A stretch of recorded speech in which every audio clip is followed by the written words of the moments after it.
All right, I'm coming back to this video because I want to show you guys what you can do if you want to make a wider trench. So I have the same file open from the previous video. I'm going to delete out the trench that I have already, and we're going to start that over. So I'm going to go to draw rectangle, and I have all the dimensions still the same way, an inch in. I have my X and Y still at that center piece. What I want to do is do a radius external this time for 1/4 inch. So we're just going to have rounded edges.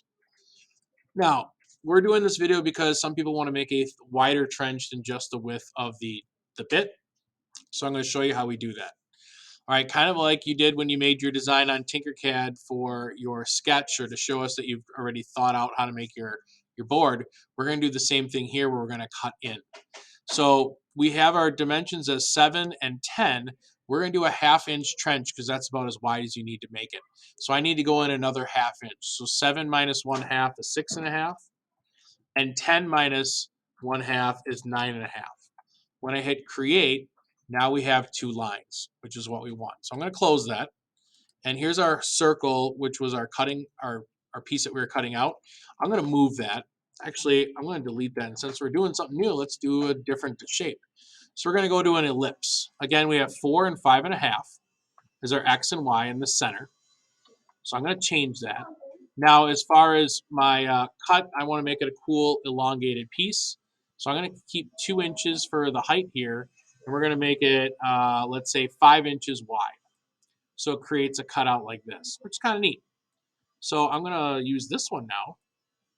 I'm just going to slide this up here so it's where I kind of want it, centered. Good. All right, so let's go back here now. Slide me over. We're going to go to toolpaths, and I'm going to delete what we had from the previous one, and we're going to start over. Okay. So let's first, again, start with the piece we're cutting out. I'm going to click on that, and I'm going to again choose a pocket toolpath.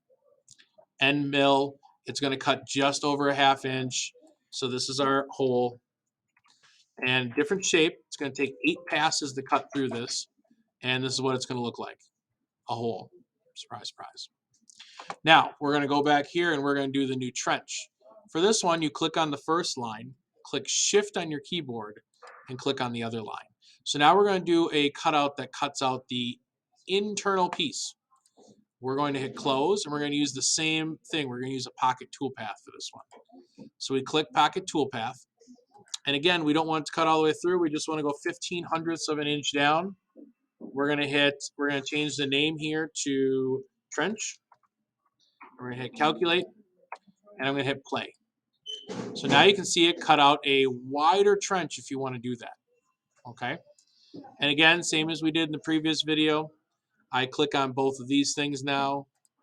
I click save, and I can save this tap file and use this instead by clicking Save Toolpath, and I'm on the desktop, and I'm going to call this Singer Cutting Board 2, since this is the second one I showed you guys, second video, and I save it. So now you see a couple different options you can use for your cutting boards. Pick which one you like. Again, if you need any help, see myself or Mr. Harris, and don't forget to always make sure you save your stuff before moving on so you don't lose what you got. Okay, see you next time.